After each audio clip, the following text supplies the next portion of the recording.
Boa noite, meus irmãos. Eu quero saudá-los com a graça e a paz do Senhor e Salvador Jesus Cristo, a quem seja o louvor para sempre. Amém. Vamos abrir a palavra do Senhor no livro de Salmos, no Salmo 52. Será o salmo que nós vamos meditar nessa noite, o Salmo 52. A palavra de Deus diz no Salmo 52, ao mestre de canto, salmo didático de Davi. Essa ideia de salmo didático, masquil, pode ser um poema contemplativo com o objetivo de levar à reflexão. Quando Doeg, edomita, fez saber a Saul que Davi entrara na casa de Abimeleque. Por que te glorias na maldade, ó homem poderoso? Pois a bondade de Deus dura para sempre. A tua língua urde planos de destruição, é qual navalha afiada, ó praticadora de enganos. Amas o mal antes que o bem, preferes mentir a falar retamente. Amas todas as palavras devoradoras, ó língua fraudulenta. Também Deus te destruirá para sempre, há de arrebatar-te e arrancar-te da tua tenda e te extirpará da terra dos viventes. Os justos, hão de ver tudo isso, temerão e se rirão dele, dizendo: vejam o homem que não fazia de Deus a sua fortaleza, antes confiava na abundância dos seus próprios bens e na sua perversidade se fortalecia. Quanto a mim, porém, sou como a oliveira verdejante na casa de Deus. Confio na misericórdia de Deus para todo sempre. Dar-te-ei graças para sempre, porque assim o fizeste, na presença dos teus fiéis. Esperarei no teu nome, porque é bom. Amém, a bendita palavra do Senhor. Vamos rogar a iluminação do Espírito nesse momento. Senhor, nós louvamos e somos gratos pela tua palavra. E nesse momento, quando lemos as Escrituras, pedimos a misericórdia do Senhor sobre a nossa vida. Ó Deus, fala ao nosso coração de forma poderosa, de forma a nos despertar como povo do Senhor, trazendo esperança em um mundo tão mau que nós vivemos, nos lembrando sempre onde nós devemos colocar os nossos olhos, que é em Cristo, nosso Salvador. Em nome dele que nós oramos. Amém.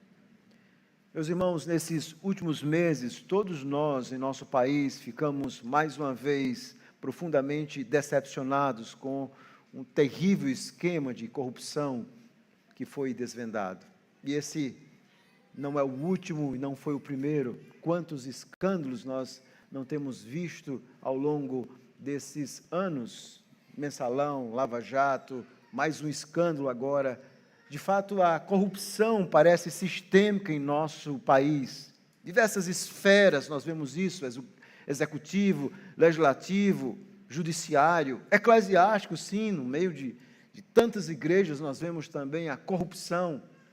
Às vezes nós vemos a corrupção sofisticada, mas às vezes vemos a corrupção simplória, aquela pessoa que, por exemplo, recebe um troco a mais e não devolve, aquele que compra um produto pirata. Nós vemos que a corrupção e a maldade humana na nossa sociedade está, de alguma forma, impregnada. E é assustador ver as pessoas, muitas vezes, se vangloriando da maldade, da corrupção, do engano, muito semelhante ao que ocorre aqui nesse salmo, onde, de alguma forma, o salmista vai mostrar essas pessoas que praticam enganos, que se gloriam nisso. Esse homem, como ele diz aqui, que se gloria na própria maldade, na sua própria astúcia, no próprio engano. E é por isso que esse Salmo 52 é profundamente relevante para mim e para você, nesse contexto que nós estamos vivendo, em nosso país. Como nós devemos agir, qual deve ser a nossa atitude quando nós percebemos essa corrupção sistêmica em nosso país? Qual deve ser a atitude da igreja, do povo de Deus? Será que isso traz desespero, desesperança ao nosso coração? Há alguma esperança? Há alguma coisa que nós podemos colocar os nossos olhos? E o salmista vai nos trazer essa mensagem de profunda esperança que o povo de Deus deve ter, mesmo nesses contextos tão adversos que nós vivemos. Agora vamos nos concentrar no Salmo 52. Qual é a nossa esperança em meio ao mundo mau?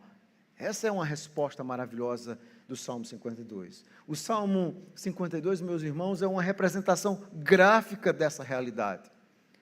É como se Deus usasse o salmista como uma câmera divina, onde ele foca no que está no coração do homem mau, do homem corrupto, o seu desejo da maldade, de se gloriar da maldade. Nós vemos isso, por exemplo, quando nós nos deparamos com essas conversas telefônicas, em meio a esse momento de corrupção, nós vemos os homens se gloriando em seus planos perversos.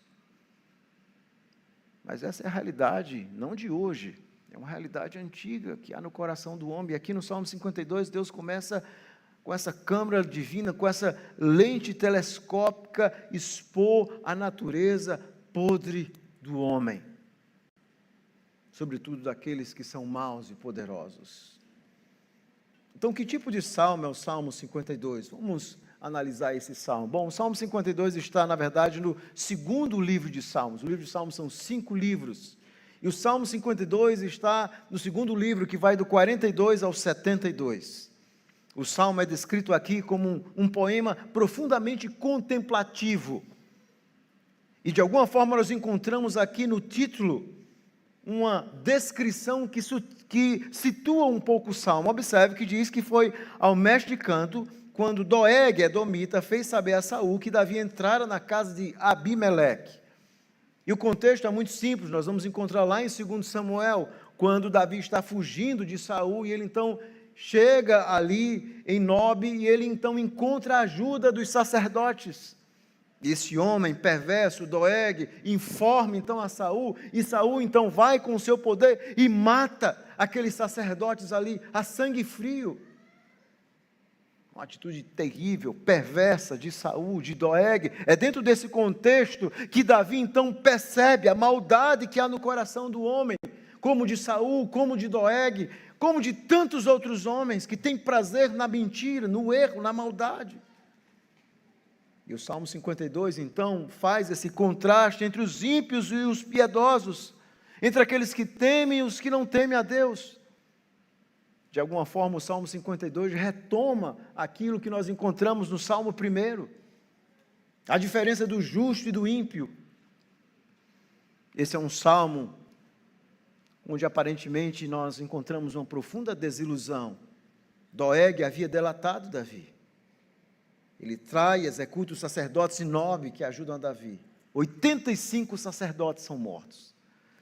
Esse é o contexto que leva Davi a produzir esse salmo.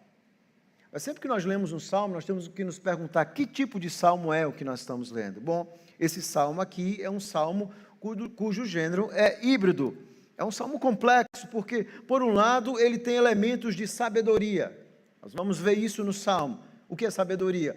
Eram aqueles salmos que faziam aquela distinção entre o justo e o ímpio, focando sobretudo em como o justo deve aprender a palavra de Deus. Há também um elemento de ações de graças, no versículo 9, há um pouco de lamento, onde ele descreve os ímpios. Há também a ideia do julgamento divino. Então, de alguma forma, nós podemos dizer que esse é um salmo híbrido, onde vários elementos dos salmos, lamento, ações de graça, sabedoria, oráculo de julgamento, zombaria, tudo isso está, de alguma forma, aqui nesse Salmo 52.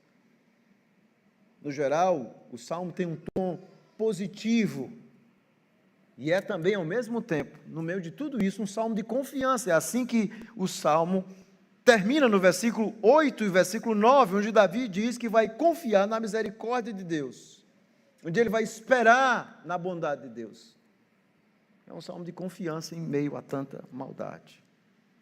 Mas o salmo também tem uma poderosa metáfora aqui, que talvez não fique óbvio. Os salmos, eles são cheios, essa era a forma da poesia hebraica, além de paralelismos, essas metáforas poderosas.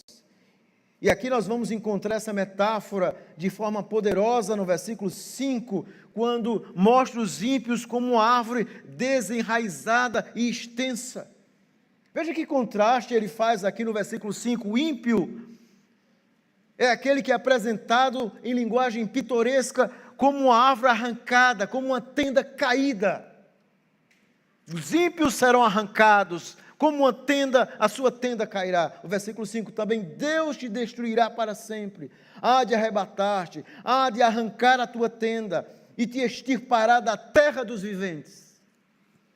Assim será o fim dos ímpios. Eles são uma árvore grande, mas desenraizada, que será arrancada por Deus. Mas veja o contraste com o justo no versículo 8, quando Davi diz: eu sou como a oliveira verdejante. Aqui ele compara a si mesmo e o justo como uma oliveira, não tão grande, mas fixa em Deus, que sempre floresce apesar das circunstâncias adversas. É maravilhosa essa tensão no Salmo. Agora vamos entender a estrutura do Salmo, como é que ele está dividido.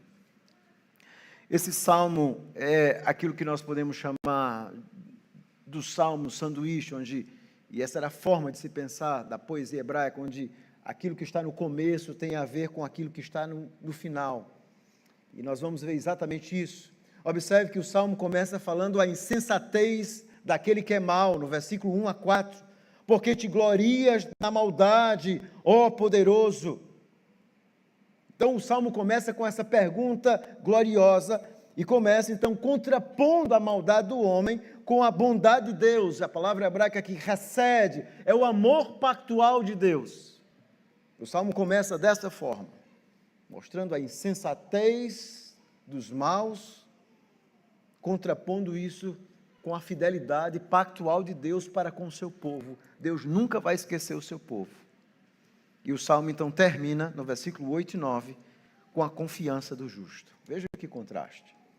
A insensatez do mal, 1 a 4, e a confiança do justo, 8 e 9. Esses são as partes de início e fim que enquadra o Salmo. E aí nós temos o miolo do Salmo, que vai tratar sobre julgamento. Primeiro, no versículo 5, fala do julgamento completo de Deus. Deus vai julgar os ímpios. E no versículo 6 e 7, os justos devem aprender.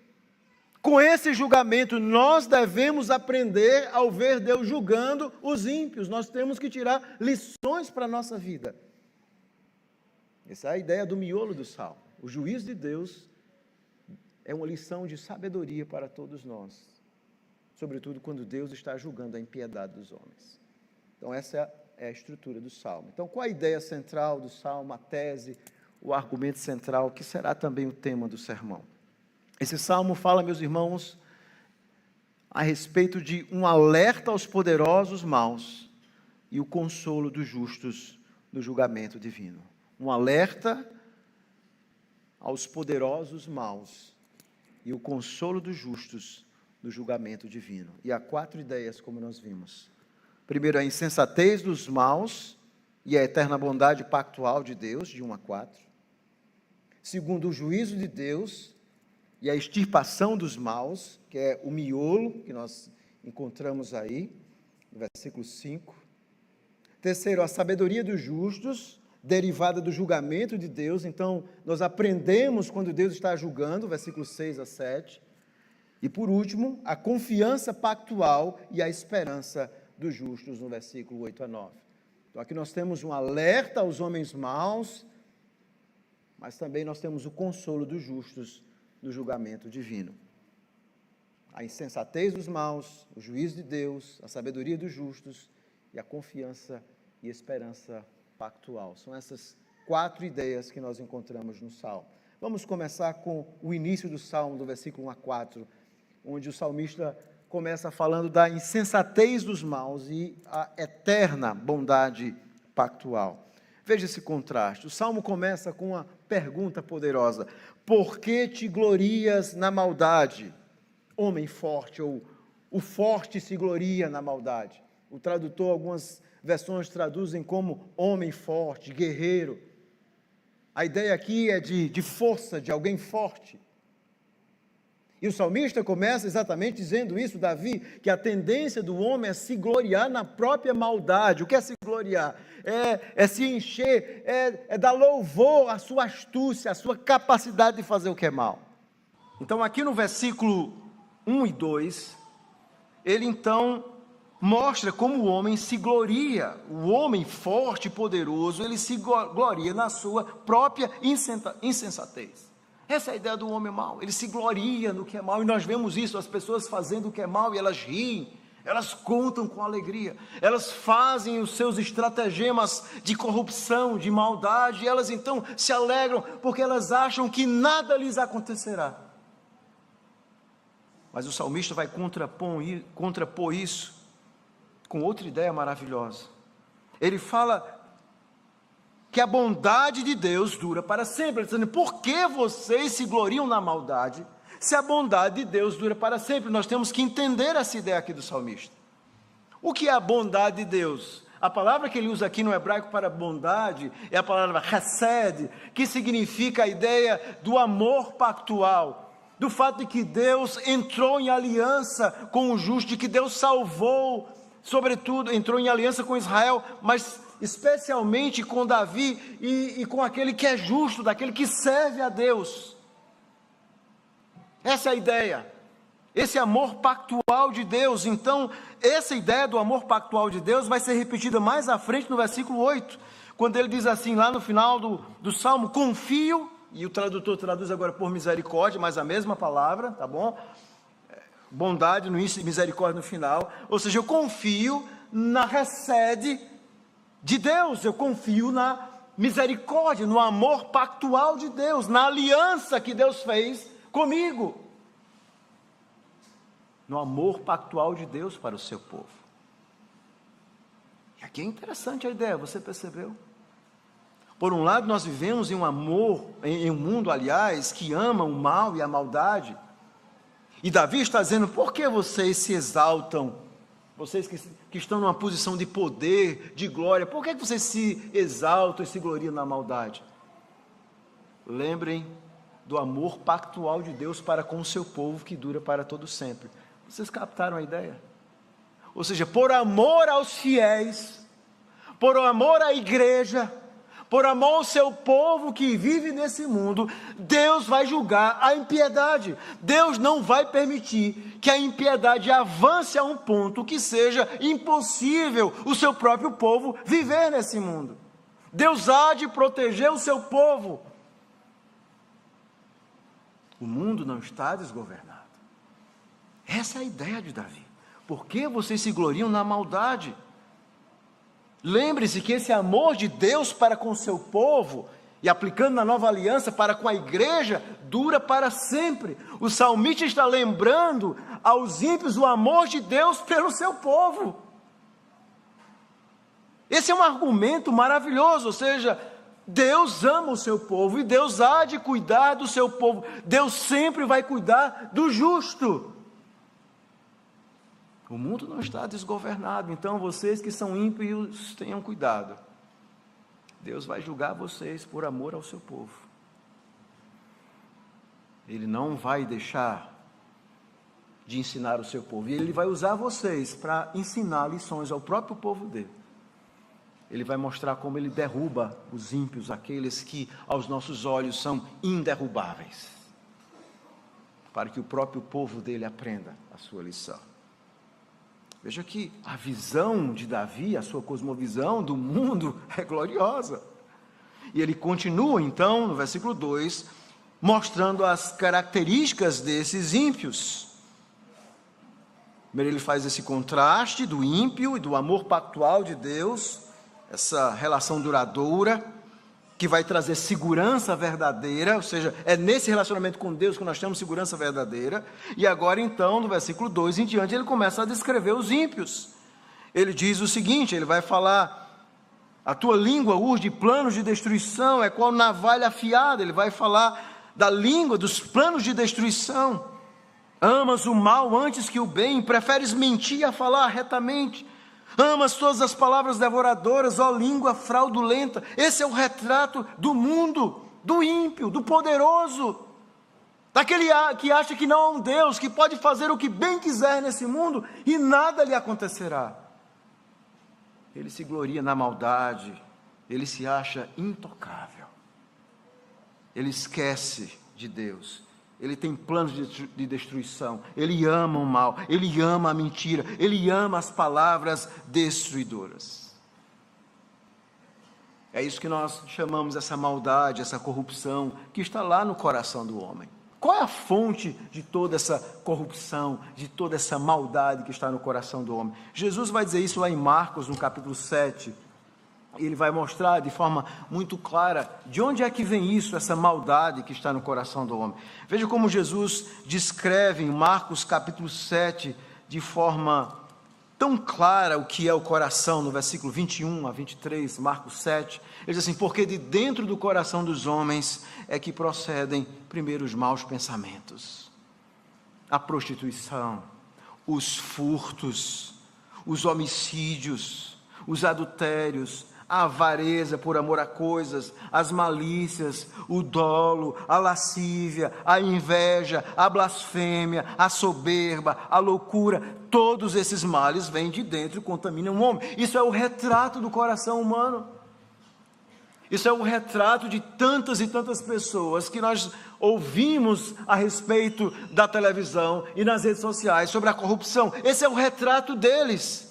Eles têm no coração esse desejo pela soberba, pelo poder, pelo roubo, pela insensatez, por maus pensamentos, por esse sentimento de que eles acham que nada lhes acontecerá.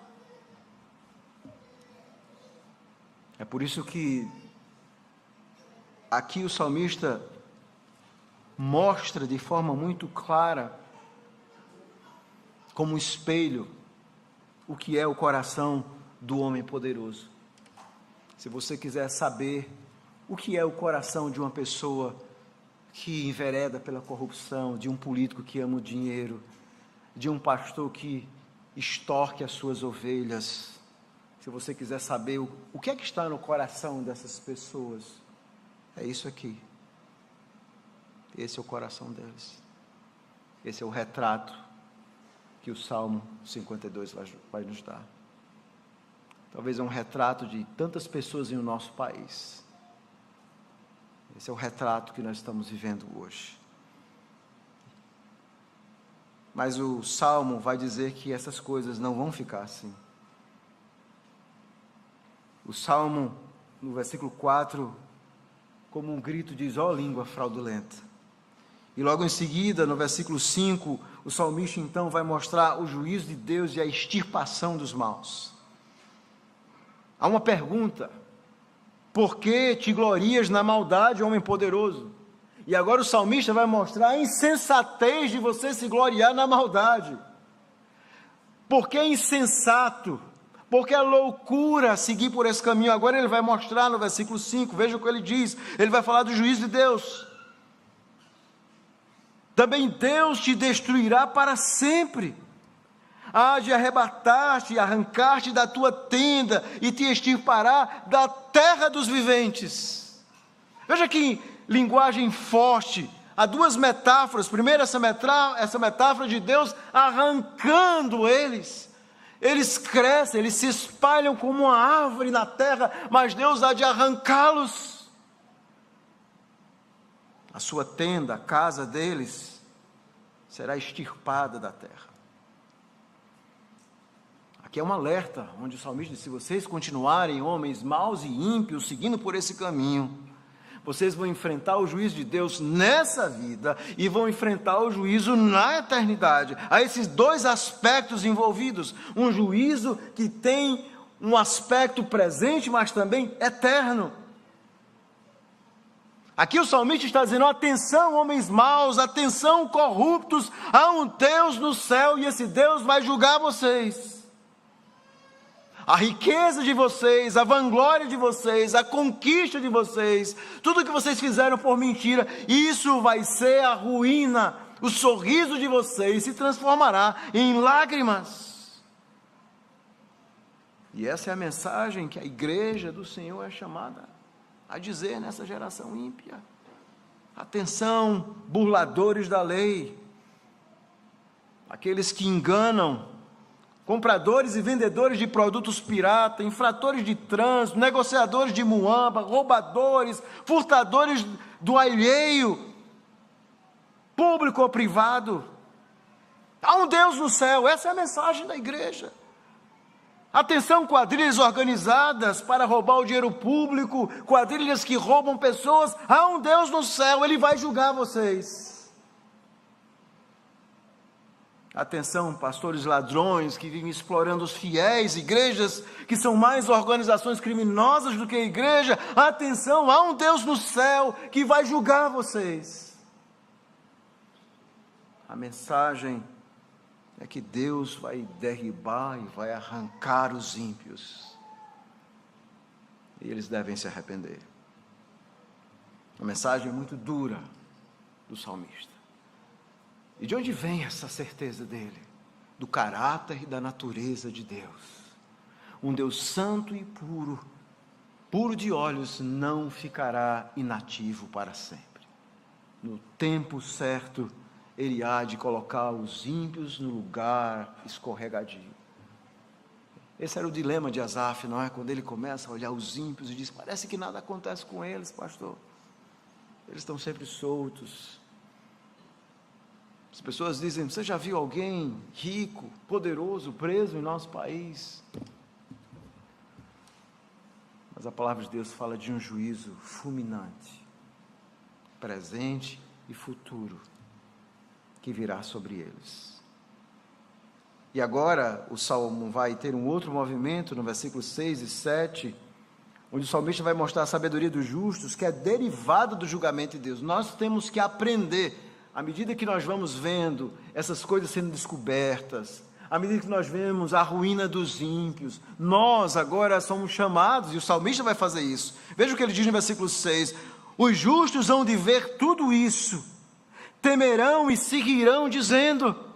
Ou seja, os justos, ao verem essas coisas acontecendo no mundo, a descoberta desses escândalos, os justos não dizem, não, isso foi uma coincidência, foi porque finalmente alguém resolveu investigar. Não, em última instância, a mão de Deus, e o justo então vê Deus agindo, e ele então teme, ao mesmo tempo ele ri. E o que ele diz? Veja o que é que o justo diz no versículo 7. Veja o homem que não fazia de Deus a sua fortaleza, antes confiava na sua abundância e nos seus próprios bens, e na sua perversidade se fortalecia. O justo vai dizer assim, veja o fim deles, veja a ruína. O justo vai refletir sobre isso. O justo vai dizer, como Deus é grande. Ninguém imaginava que isso podia acontecer. Ninguém pensava que fosse possível. É uma história interessante quando aquele famoso criminoso Al Capone, que aterrorizava os Estados Unidos e Chicago, e que no final acabou sendo preso porque ele sonegava impostos, mas o ponto central da história interessante não é essa. O ponto central da história é que aquele homem, ele tinha tanto poder, que as pessoas achavam que ninguém poderia detê-lo. E tudo começou a mudar quando um diácono de uma igreja, um homem simples, levantou uma igreja para orar. E de forma fervente, eles começaram a orar pela sua cidade, para que Deus mudasse a sua cidade. E aqueles homens, então, com muita coragem, foram à polícia. E pediram, então, que fosse feito algo. Eles então escreveram cartas, eles então começaram a exigir mudanças. E isso então fez com que o próprio governo federal começasse, não a polícia local, mas federal, a começar a tentar de fato fazer alguma coisa com aquela corrupção terrível na cidade, com a violência terrível na cidade. As mudanças profundas começaram quando o povo de Deus começou a orar e buscar o Senhor. E aqui Davi está fazendo exatamente isso nesse salmo, alertando, chamando a atenção e falando de forma maravilhosa do sorriso dos justos. Você observou isso no versículo 7? Nós choramos tanto nesse mundo, não é? Mas quando nós vemos a corrupção sendo julgada, existem esses julgamentos de Deus, esses escândalos que vão aparecendo, e nós vamos vendo a derrocada e a ruína de tantos homens, então nós sorrimos e dizemos: veja a pessoa que não confia em Deus, veja aquele que colocou em si mesmo a sua própria fortaleza, veja aquele que confiou na sua perversidade. Esse é o fim, essa é a sua ruína.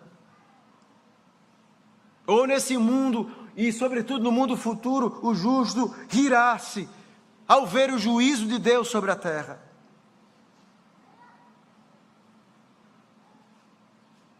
Infelizmente, muitos que são cristãos, ao invés de terem essa perspectiva, querem imitar aqueles que são maus. Nós muitas vezes queremos entrar no jogo desse mundo. Ao invés de sermos luz, muitas igrejas se tornaram tão mundanas quanto o próprio mundo. E a sua mensagem, o seu evangelho superficial atrai pessoas mundanas que entram na igreja e continuam com a mesma vida. E para que elas continuem na igreja, os pastores precisam continuar pregando mensagens mundanas, sem jamais enfrentar o pecado, para que elas não saiam da igreja. Mas a mensagem da palavra de Deus é muito clara: Deus julgará a maldade e toda a corrupção e perversidade. Ele faz isso com o seu povo, e Ele faz sobretudo também com os ímpios. E o Salmo então termina no versículo 8, com a palavra maravilhosa de Davi: quanto a mim, porém. Veja que coisa maravilhosa. Qual seria a atitude de Davi ao ver toda aquela maldade? Veja, aos olhos de Davi, Saul era o rei. E o tempo todo Davi resiste, tem uma atitude belicosa, ou tirar a vida de Saul. Ele está sendo perseguido, mas ele está confiando no Senhor. Ele está vendo a maldade do homem, mas ele está confiando no Senhor. E assim que o Salmo termina: quanto a mim, porém. Veja como ele se vê: sou como a oliveira verdejante na casa de Deus. É interessante porque nesse momento ele está fugindo. Ele não está no templo, ele não está em Jerusalém, ele não está na casa de Deus, mas a casa de Deus está no seu coração. Eu sou como justo. Isso faz lembrar o Salmo 1. O justo que tem raiz, aquele que a folhagem não murcha, aquele que dá fruto. Ele diz assim: eu sou como a oliveira verdejante na casa de Deus, eu estou plantado no Senhor, eu sirvo ao Senhor. E aqui vai acontecer uma coisa no Salmo interessante, é que o Salmo no versículo 1, no versículo 4, ele vem usando a palavra El para Deus, mas no versículo 7, e sobretudo no versículo 8, ele vai usar a palavra para Deus Elohim, que tem a ver com esse Deus que é cheio de poder, de glória e de majestade. Há esse crescendo no Salmo, há esse momento onde o salmista vai crescendo, expressando a sua confiança no Salmo, e é por isso que ele diz o seguinte: confio na misericórdia de Deus, ou seja, na recede. A mesma palavra misericórdia no versículo 8 é a mesma que aparece no versículo 1, que é traduzida na Bíblia de vocês por bondade. Bondade e misericórdia, a mesma palavra hebraica.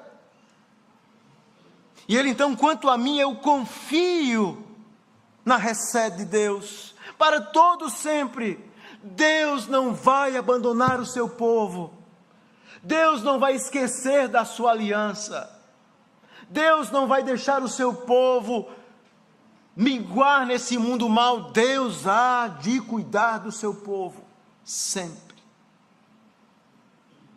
E aqui Davi vai usar uma palavra interessante, esse verbo confiar na língua hebraica está em uma forma perfeita, e o perfeito era usado para trazer uma realidade completa. Ele não diz que a sua confiança vai aumentando, ele não diz que a sua confiança vai crescendo, ele diz que a sua confiança é total, completa. Eu confio nesse Elohim, eu confio na Hesed, eu confio no amor pactual, nesse amor que Ele tem por mim, que nunca vai acabar. Deus nunca vai me esquecer no meio desse mundo mau. Deus nunca vai esquecer do seu povo em meio a esse mundo mau. Deus nunca vai esquecer de você, fiel, que muitas vezes sofre em meio a esse mundo mau. E é por isso então que ele conclui o Salmo, mostrando essa confiança pactual e a esperança. Ele diz assim: dar-te-ei graças para sempre, porque assim o fizeste. Na presença dos teus fiéis, esperarei no teu nome, porque é bom. Esse verbo esperarei já está em outra forma imperfeita, que indica a ideia de continuidade. Eu confio, essa é uma realidade total e absoluta, mas eu vou esperar na tua bondade, Senhor. Eu vou aguardar no Senhor. Eu sei que é um Deus no céu que governa todas as coisas. Eu vou esperar no teu nome, porque tu és o Elohim poderoso. Eu sei que no tempo certo o Senhor há de julgar toda a maldade que há nesse mundo, quer seja através desses atos instantâneos, ou esses atos que vão ocorrendo ao longo da história, quer seja lá na vinda de Cristo, onde finalmente todos os ímpios serão definitivamente julgados. Eles não vão escapar da justiça de Deus. O que é que está no seu coração? Você almeja esse caminho dos ímpios? Você quer ser grande, você quer ter dinheiro, você quer ter poder? É isso que está no seu coração? Então você está indo para esse caminho dos ímpios. Mas se você é aquele que quer viver nesse mundo, trabalhar, confiar no Senhor, servir a Cristo, você está nesses que confiam em Deus, que descansam nele e que esperam nesse amor pactual que jamais acabará. Mas como é que nós olhamos esse salmo, meus irmãos, à luz de Cristo? Observe que esse salmo lembra muito o Salmo 1. E se você voltar para o Salmo 1, nós vamos encontrar esse contraste do justo e do ímpio, onde o justo é bem-aventurado não apenas por não andar no conselho dos ímpios, não se deter no caminho dos pecadores, nem se assentar na roda dos escarnecedores. O justo é abençoado não apenas por coisas, ele é bendito. Aliás, a palavra bem-aventurado aí, asre, significa aqueles que são elogiados por Deus. Não apenas porque você se desvia do mal, mas no versículo 2 diz: porque o seu prazer está na lei do Senhor, e na sua lei então medita de dia e de noite. E esse justo é como uma árvore plantado junto à corrente de águas, que no devido tempo dá o seu fruto e cuja folhagem não murcha. Esse é o justo, que medita na lei de Deus para sempre. E os ímpios, versículo 4, os ímpios não são assim, são como a palha, é uma outra linguagem, eles são como a palha, ou são como uma tenda, como o Salmo 52 diz, que será destruída, ou são como árvores desarraigadas, que serão arrancadas e extirpadas por Deus. O Salmo 1 vai fazer esse contraste do justo e do ímpio. Esse contraste é retomado no Salmo 2. Veja no Salmo 2. O Salmo 2 diz assim: por que se enfurecem os gentios ou as nações? E por que os povos meditam em coisas vãs? Essa é a palavra, meditar, é a mesma que aparece no versículo 2. Enquanto o justo medita na lei de Deus, na palavra de Deus, o ímpio medita no que é mal. E a meditação do ímpio é como ele se liberta de Deus, como ele quer viver sem Deus. E no versículo 4, Deus então se ri. E Deus então no versículo 7 proclama um decreto: tu és meu filho, eu hoje te gerei, pede-me e eu te darei as nações por herança. E esse salmo, o autor dos Hebreus diz no capítulo 1, do versículo 5, que ele se concretiza, e Paulo também fala isso lá em Atos, quando Jesus sobe aos céus, quando ele ressuscita, Deus então começa a cumprir essa promessa gloriosa: tu és meu filho, eu hoje te gerei, pede-me e eu te darei as nações por herança. Ou seja, Cristo é aquele que governa sentado à direita de Deus, E o autor dos Hebreus une o Salmo 2 ao Salmo 110, versículo 1, que diz: assenta-te à minha direita até que eu ponha os teus inimigos por debaixo dos teus pés. Cristo é aquele que está sentado à direita de Deus, governando. É aquele que é rei sobre o universo, sobre o nosso país, sobre todas as coisas. E o que isso tem a ver conosco? Veja o versículo 10 do Salmo 2. Agora, pois, ó reis, sede prudentes, deixai-os advertir, juízes da terra. Servi ao Senhor com temor e alegrai-vos nele com temor. Beijai o filho para que não se irrite e não pereçais no caminho, porque dentro em pouco se lhe inflamará a ira. Bem-aventurado todos os que nele se refugiam. Um dia, justos e ímpios estarão diante do Cordeiro. E nós vemos essa figura lá em Apocalipse capítulo 6, onde os ímpios querem fugir da ira, da justiça do Cordeiro, eles querem se esconder, mas não será possível.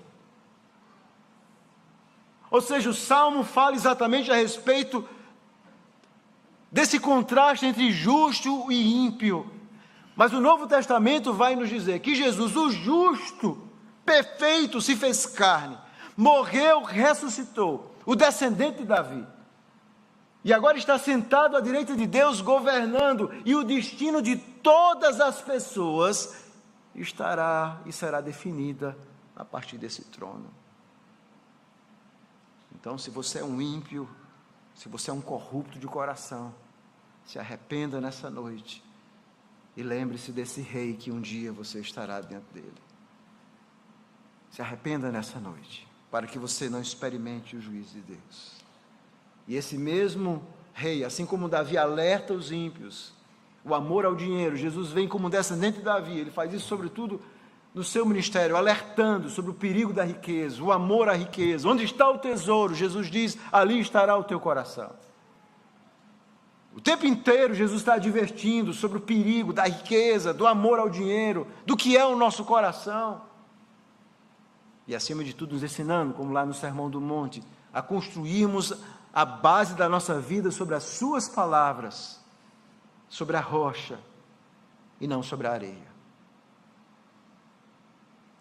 Mas acima de tudo, Jesus é a certeza dessa fidelidade pactual. Veja, Davi está na antiga aliança e ele então lembrava da casa, do templo.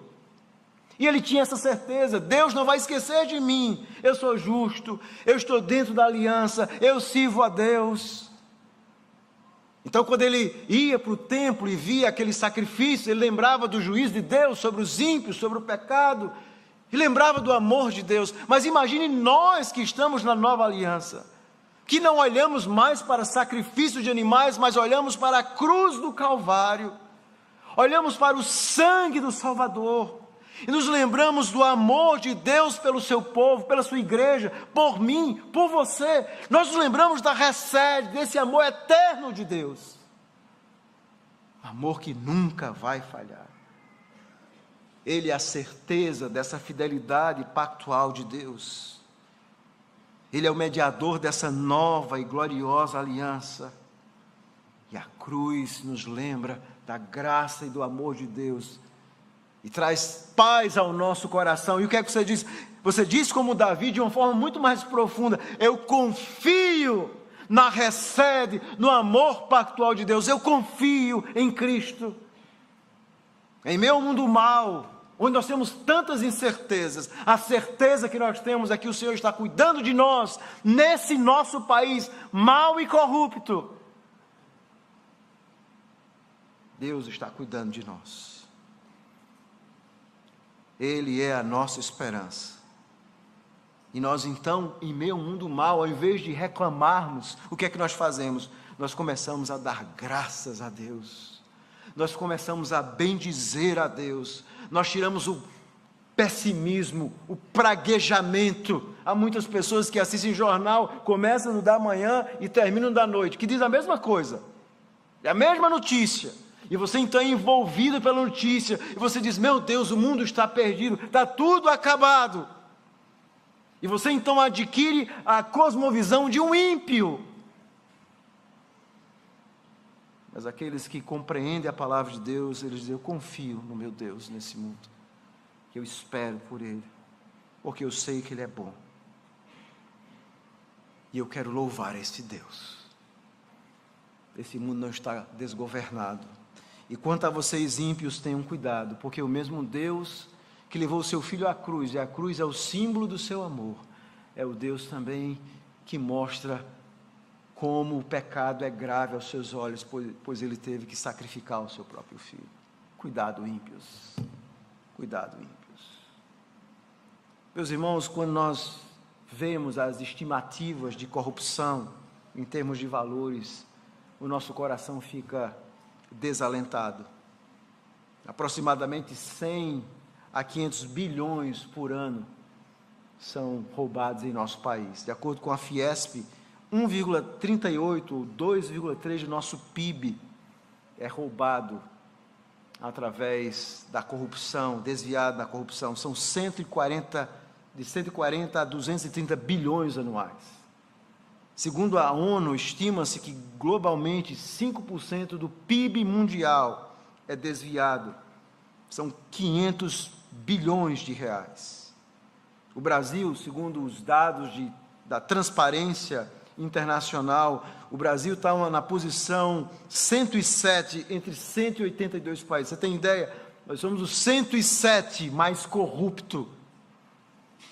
E é no meio desses dados tão desoladores. Com esse dinheiro dava para triplicar o orçamento da educação, dava para construir milhares de hospitais, escolas.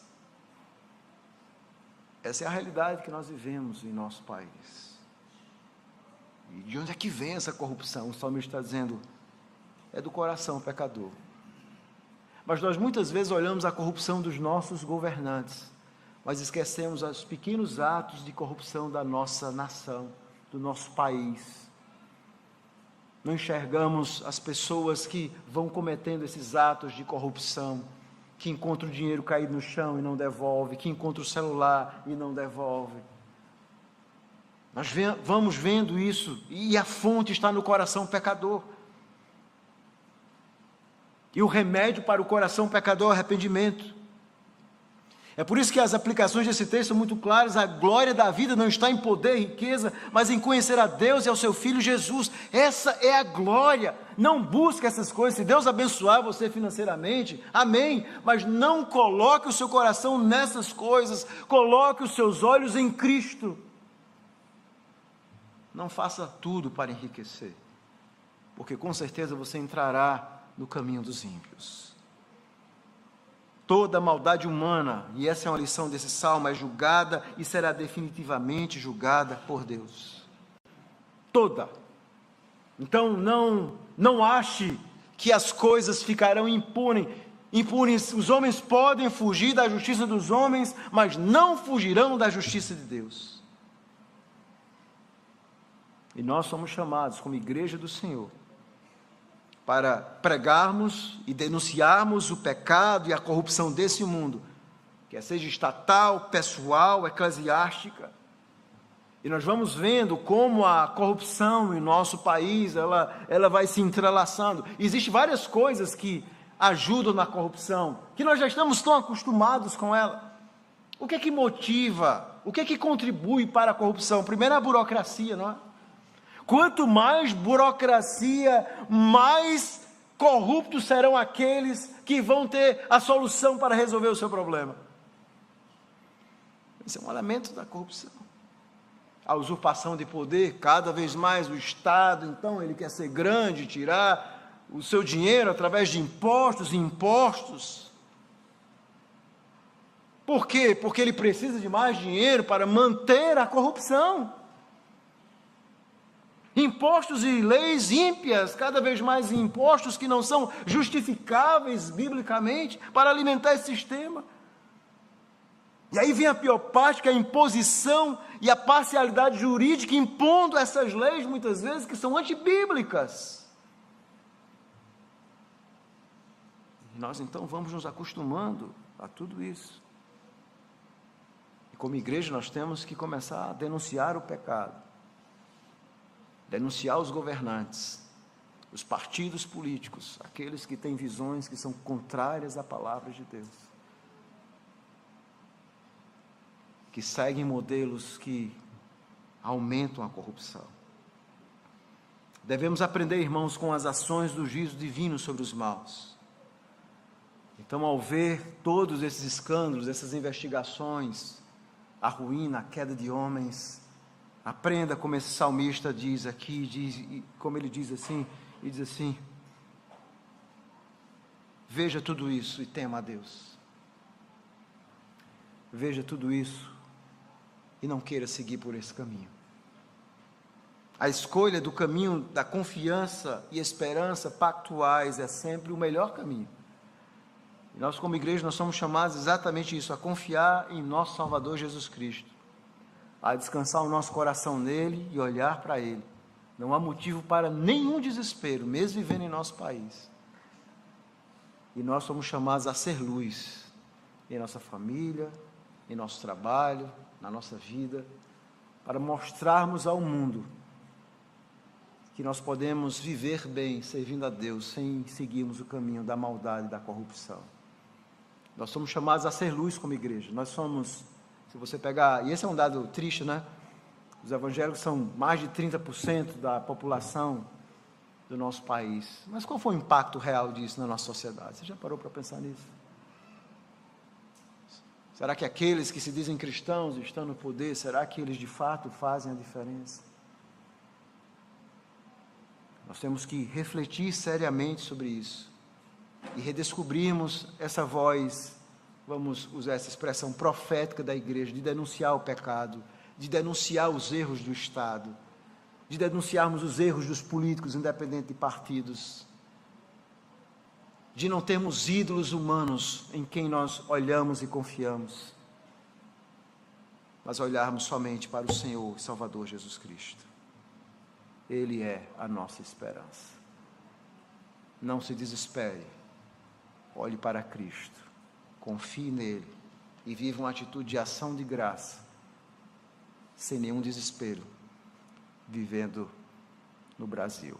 Que Deus nos ajude a vivermos assim. Bendito Deus, nós louvamos o teu nome. Somos gratos pela tua palavra. E nos ajuda, Senhor, para em um mundo tão mau, tão corrupto, não entrarmos nesse caminho, não imitarmos os ímpios, não focarmos o nosso coração nas coisas materiais, na mentira, no roubo, na falsidade. Tem misericórdia de nós, Senhor. E traz paz ao teu povo. Tira do nosso coração esse sentimento de desespero e coloca em nosso coração uma atitude de ações de graças, de gratidão, Senhor, porque o Senhor tem cuidado do teu povo, do seu povo, o Senhor tem cuidado de nós, porque governos vêm e vão, mas o teu povo, e especialmente o nosso país, nós temos visto o cuidado do Senhor sobre a nossa vida, sobre a nossa igreja, sobre os nossos lares. Não tem faltado o pão, Senhor, e nós somos gratos por isso, mas nos ajuda a termos essa coragem de denunciar o erro, a não compactuarmos com o que é mal, a não termos o nosso coração focado em ídolos políticos ou partidos políticos, mas que de fato o nosso Senhor Jesus seja aquele que ocupe todo o nosso coração e arranque todos os ídolos humanos, para que os nossos olhos e a nossa esperança estejam sempre nele. Em nome de Jesus que nós oramos. Amém.